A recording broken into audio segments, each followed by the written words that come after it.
Hello, good afternoon. My name is Tracy Leela with soul2soul.ca, spiritual medium and astrologer. And what I'm doing with this series is sharing my story, but in a way that highlights the reflective experience from the planetary energy, the celestial energy, as it is reflected down into our terrestrial world, into a physical experience. I'm not one that really likes to share my story or talk about myself.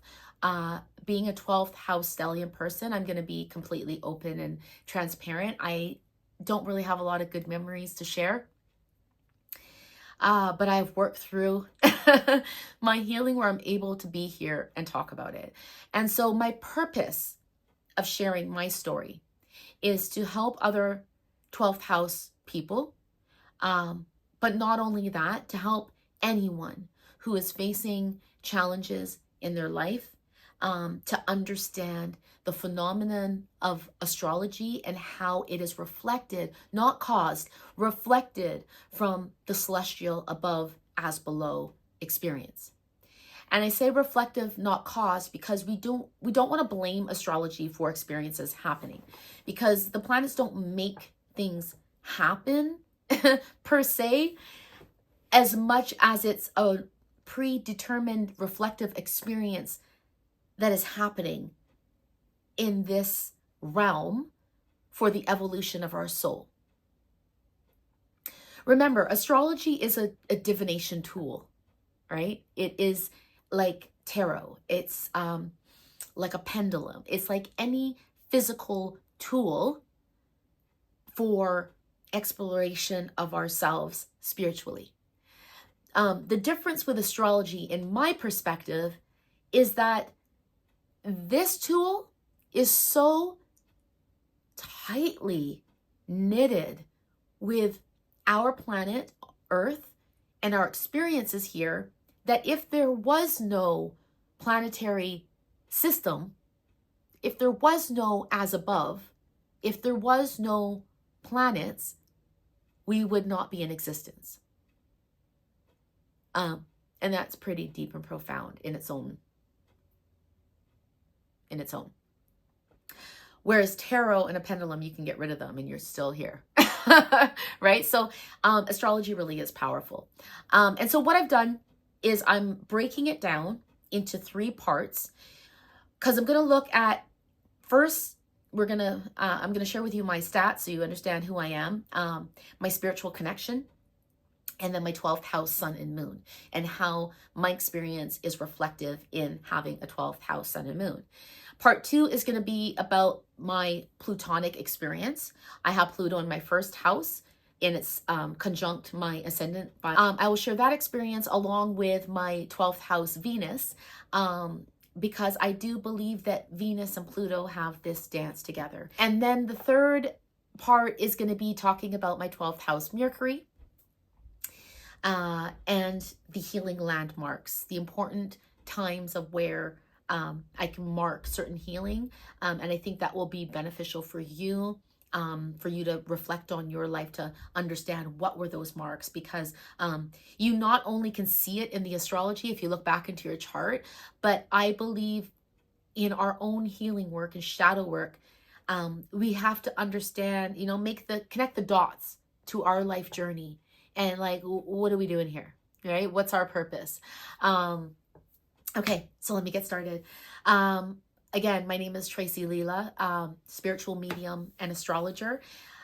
My focus, my purpose is mainly to help people to evolve, help people to stop and to focus on yourself and your own healing and your own purpose and your own path, removing the resistance, creating alignment to move forward and just create happiness, contentment in your heart, and in your soul. And we do that soul to soul, right? As we're relational. Yeah, let's see. My natal chart. My stats. I am a Libra rising. So Venus is my chart ruler. Hence, I'm speaking about relationships, and understand that this world is all about relationships.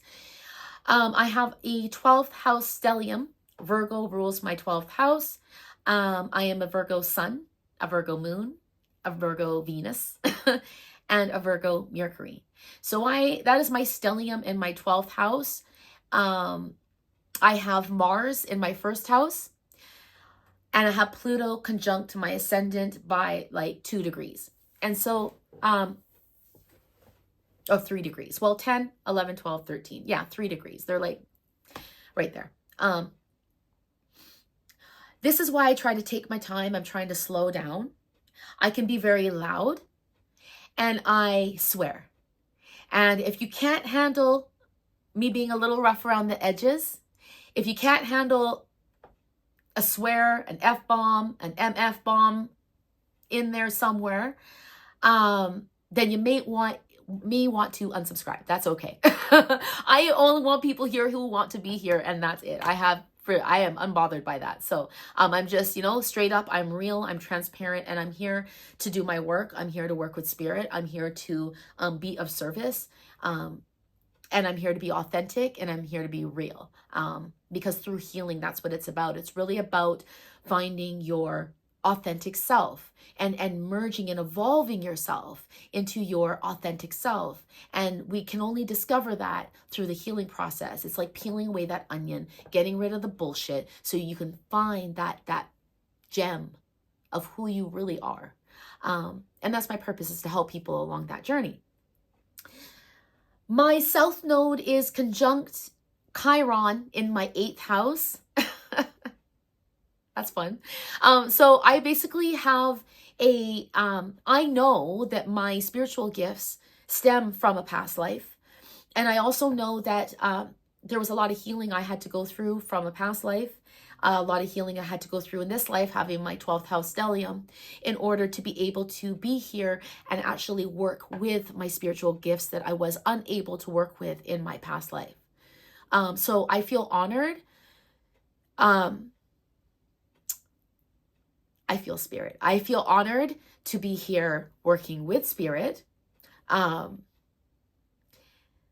It's a great responsibility and honor. And I'm humbled by the experience. So yeah, my North Node, of course, is opposing that. It's always in the opposite house of the South Node. It's conjunct Uranus in my 2nd house. Scorpio is within that house. And so what that really means is my purpose in this lifetime is to really how I make my money, how I make my finances, self-worth, self-value is my point of focus in this lifetime. So healing has to do with that as well. This is how I work. This is where I work. This is what I do, is helping to people heal. And so with the conjunct Uranus, it really does represent that long-term memory stemming from a past life, and that I have been on mission to fulfill this service for a very long time. My soul's tired. I feel it. I am a life path master number 11. I mean, that's like pure highest spirituality of life path numbers. So that it's overwhelming. It's a lot of spiritual awakening that I've had to figure out on my own, and discovery of who I am. I don't have a long history in being an astrologer or studying astrology, and I will be completely open and honest with you. I have been studying for about the past, I would say 2.5 years by now, as I'm recording this, and I continue to learn daily. And I believe that I will continue to learn every day for the rest of my existence here. There's just, astrology is so vast. It's like a rabbit hole of information that it's impossible. You cannot learn it all in one lifetime, I believe. I mean, to master it, there's always something new to learn. And so I'm just enjoying myself as I learn. And as I learn and as I discover and I really understand and I work with spirit, then I come here and I want to share it. In the intention of helping people to heal, to move inward. And so I studied first Hellenistic ancient astrology, working with whole sign houses, and I also study evolutional astrology. I love them both. And I believe that we can work with them both. I love the foundation of the traditional astrology, the Hellenistic astrology. It just resonates with me. It makes sense to me when I work with a chart. It feels right to me. And when I work with spirit, it just merges and blends beautifully in my readings. Evolutionary astrology, I just feel it gives me that extra something that I needed, because I know that this is evolutionary. I know that there are multiple lifetimes that we've had to live over and over and over again in the evolution of our soul. It doesn't happen in just one lifetime. And so this is where evolutionary astrology really started to pique my interest, and I just kind of incorporate it and I merge and I blend it with the Hellenistic. I think it's a beautiful combination personally. It works for me. Okay, my spirit connection. Well, my connection with spirit has been since I was a little girl. My first understandings and awareness of spirit, I would say it was about 10, but I did have an experience when I was about 7 that I didn't really understand at the time as significant. You're probably going to be like, why wouldn't you when I tell you? But I now understand how significant it is. I never realized I was gifted. I didn't realize I was gifted until about 2020, to be completely honest, although I was always connected. And the reason for this is because my mother and my grandmother, and my gifts are ancestral, made it normal. They completely normalized it, but never explained it. I never really talked about it. It was just like, oh yeah, it's spirit. Just tell them to go away. It's normal. Okay, it's spirit. So I thought everyone just had spirit doing things in their house, and that it was normal. Didn't know I was a psychic medium. Didn't know, I mean, I say psychic medium because every medium is a psychic. Not every psychic is a medium. But I do refer to myself as a spiritual medium because, I don't know, I like dance with spirit every day. It's like living and swimming in that world. But it does stem from childhood. My first experience, like I said, around 7 that I didn't really understand was an astral projection experience. I have an ability to really kind of project myself into other people's space without being there, like physically, like across time and bounds. And it's incredible. As a child, I was sick. I was often sick as a child, often hospitalized as a child because of my sickness. And my grandmother did not know that I was sick, and she was sleeping. And when I used to stay at her house, I would stand at the end of her bed in the morning and just call her name out until she would wake up. Grandma, grandma, grandma, grandma, grandma, until she'd open her eyes. And she woke up in the middle of the night and heard me saying, grandma, grandma, opened her eyes and saw me. But she said I was like transparent at the end of her bed calling her name. And she said she closed her eyes, opened it again, and I was still there. Closed her eyes, rubbed her eyes, opened it again, and I was still there. By the 4th time, 1, 2, 3, third or 4th time, I was gone. And so she didn't know I was sick. When she called the next day, she found out that I was really sick with the flu. And that just shows the connection of, like, I had a bond, a very strong bond with my grandmother. So it's like in that time of young childhood sick, she's the one that I went to. Remember, my mother was an alcoholic, so we'll get into that. So, it was my grandmother that I kind of had more of that motherly nurturing bond from. And so that was at the time when I was told that, I was just like, okay, well, whatever. I don't know. She was seeing things. Yeah, I stand at the end of the bed. That's what I always do. But now, understanding the spiritual gifts, I'm like, wow. I astral traveled to my grandmother's house. But I wasn't connected with spirit the way that I'm connected now. I was blocked by my spiritual gifts.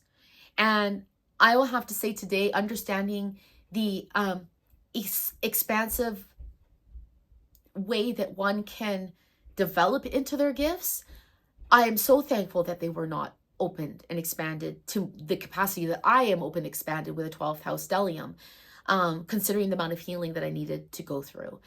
It would have broke me, and I would have fell in this house, 100%.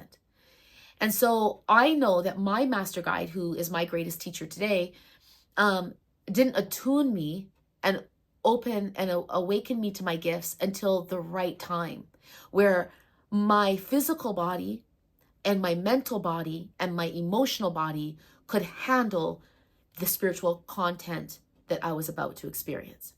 And so I was blocked by it for a long time, unaware that I was gifted, having it normalized. So I thought everybody just had this experience. And so what I experienced was physical things happening around me. It was things turning on and off by themselves, records just flipping one by one, things falling off of a table, presents just appearing in the home with nobody there, no one coming, no one going, nothing.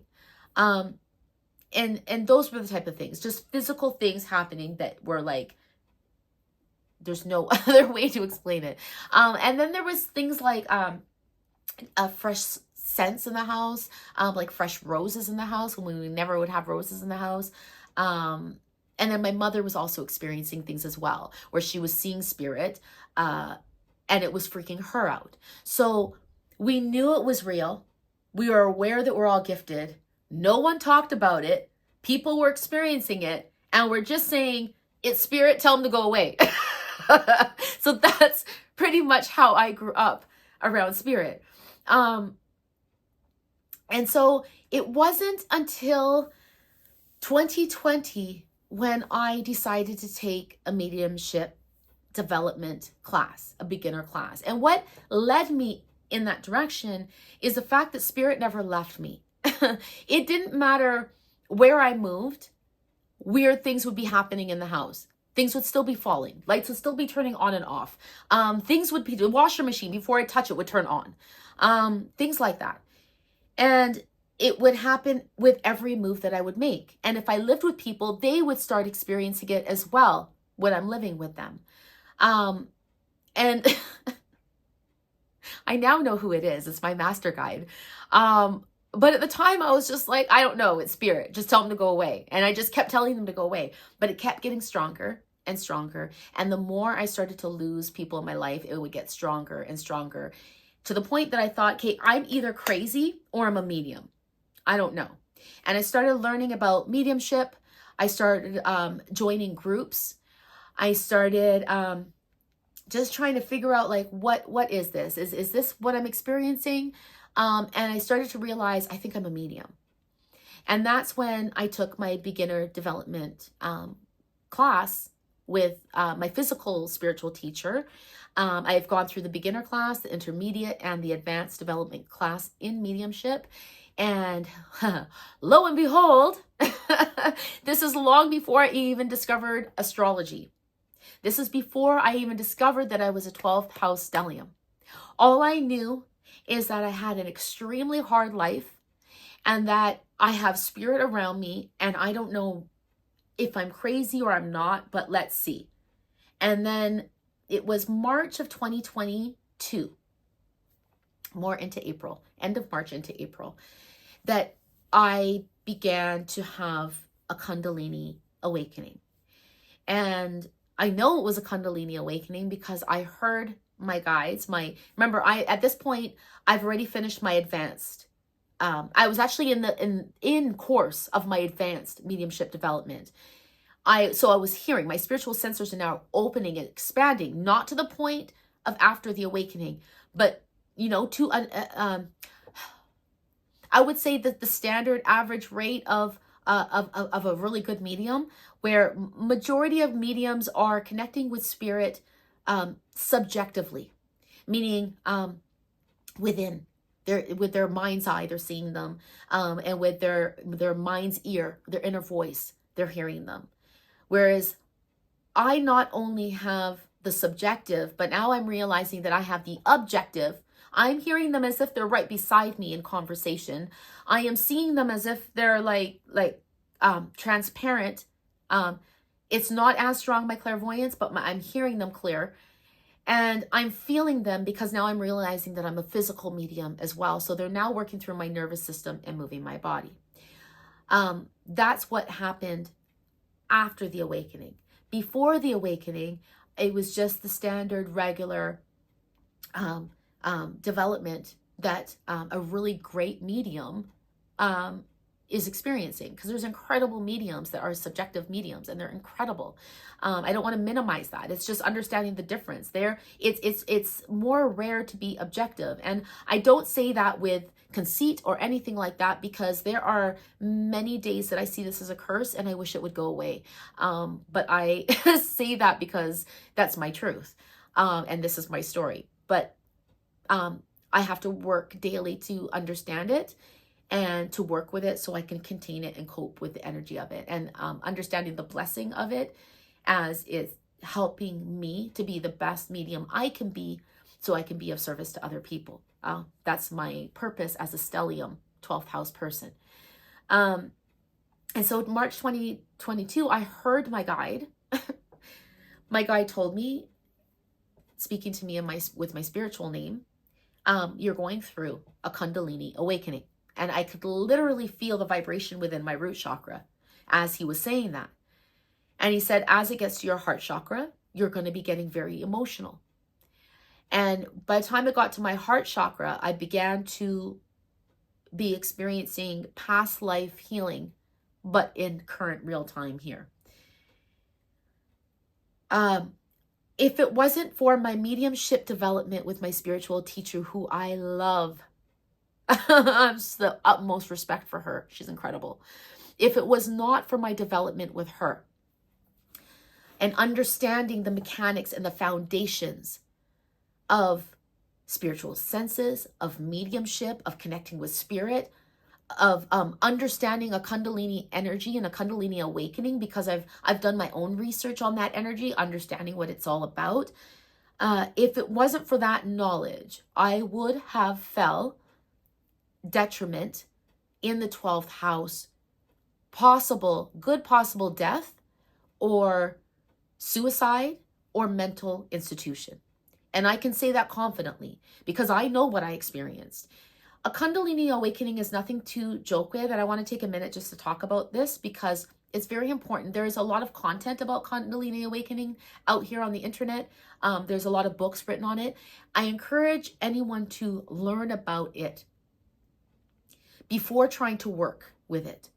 The energy is so beyond your comprehension of intensity that if awakened at the wrong time, if you're not healed enough, and if awakened not in the care of someone who understands that energy, you can physically harm yourself, you could physically face death, and you could physically face being put into a mental institution and categorized as schizophrenic.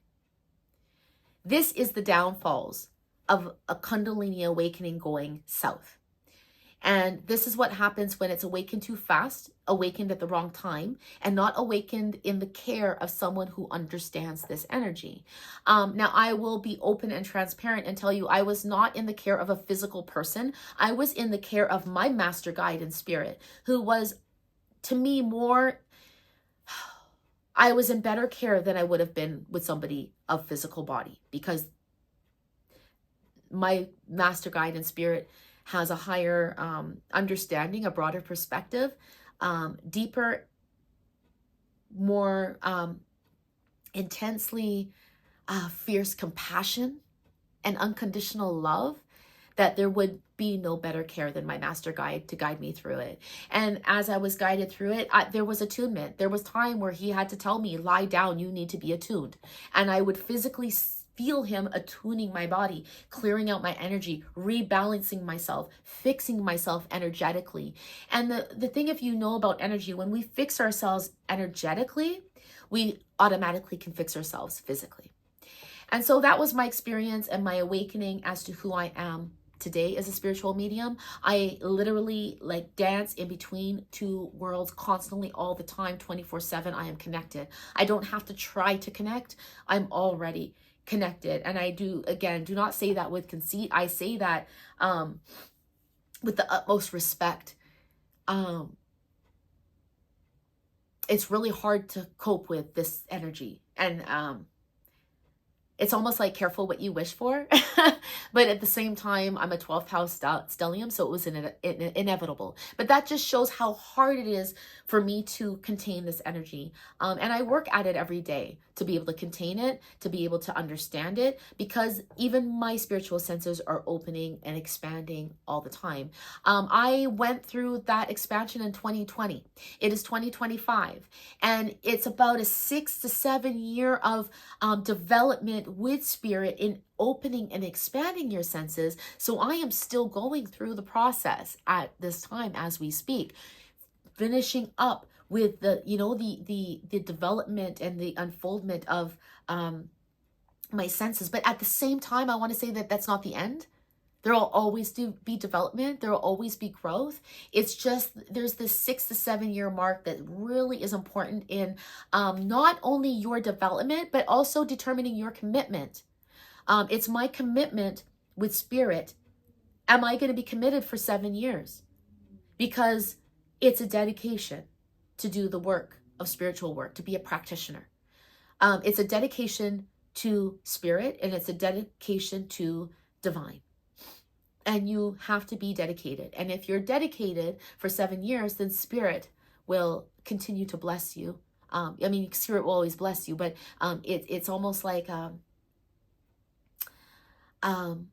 discipleship. You know, it's like a period of time where it's like, is she ready? Is she committed? Does she really want this? I'm almost there. I got 2 more years. I'm not going to back out now. I've been through too much. Good God. And I can't reverse the results of my Kundalini awakening. So here I am. Okay. 12th house, sun and moon. So I'm ready to share my story. And this, I'm going to do it as a reflective experience for those who have a 12th house, sun and moon. For those of you who may know somebody with a 12th house, sun and moon, the sun represents the father. The moon represents the mother in the birth chart and holds so much information about your experience. And so with the sun and the moon in the 12th house, both parents were alcoholics. My father was physically abusive. My mother was emotionally abusive. And my mother suffered from the loss of a child in between having my brother and myself. And this loss of baby created such a suffering for her that she could not get over, that I was not only abandoned from my father, who was like hardly ever in my life. I saw him like here and there, rarely, didn't know what to do with us. We did not have a good relationship. He was a drunk. I also had the abandonment emotionally from my mother because she was just in immense grief over the loss of this child that she could never get over, that she drowned herself in alcohol and then became emotionally abusive and toxic, depressive. And so that's a sun and a moon, 12th house.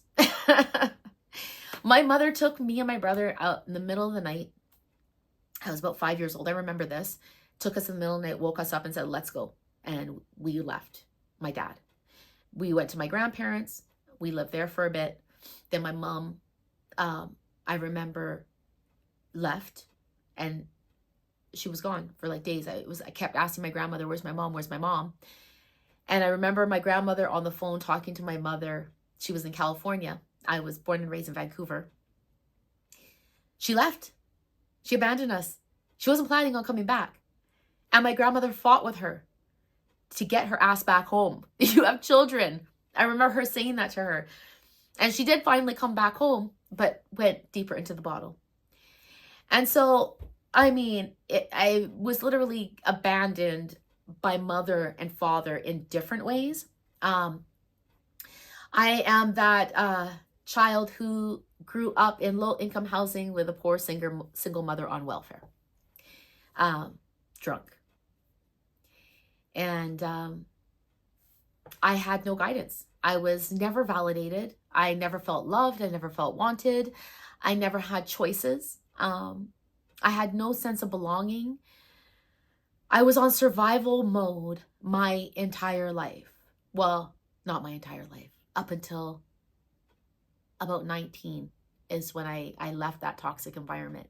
But I was on survival mode. It was like, it's like being on the edge of your seat all the time because you never know when the blow's going to hit. It could happen at any time. So you got to be prepared.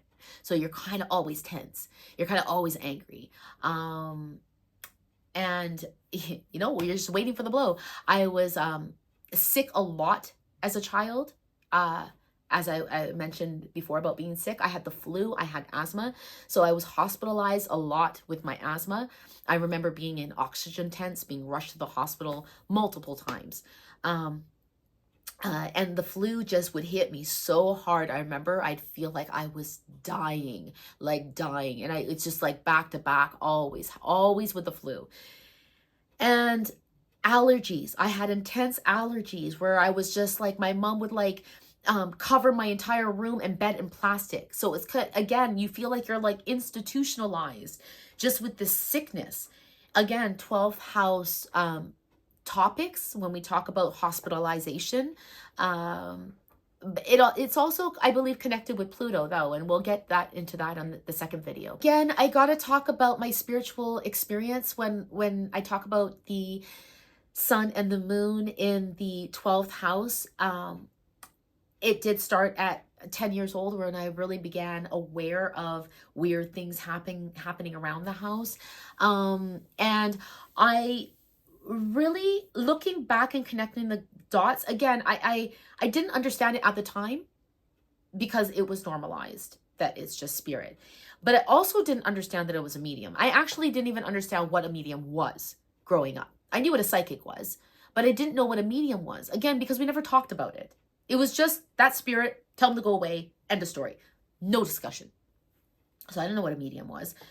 It was my first experience with losing somebody to suicide. I have grown up around a lot of rough people. And I am very familiar with losing people to suicide. And I'm very familiar with those feelings of suicide. And so my first experience was around 10 years old.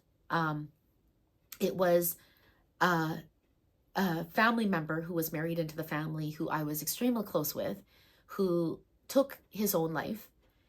And it was the first experience of someone passing that I was personally very close to. And the way that we lost him, it was like my first heartbreak.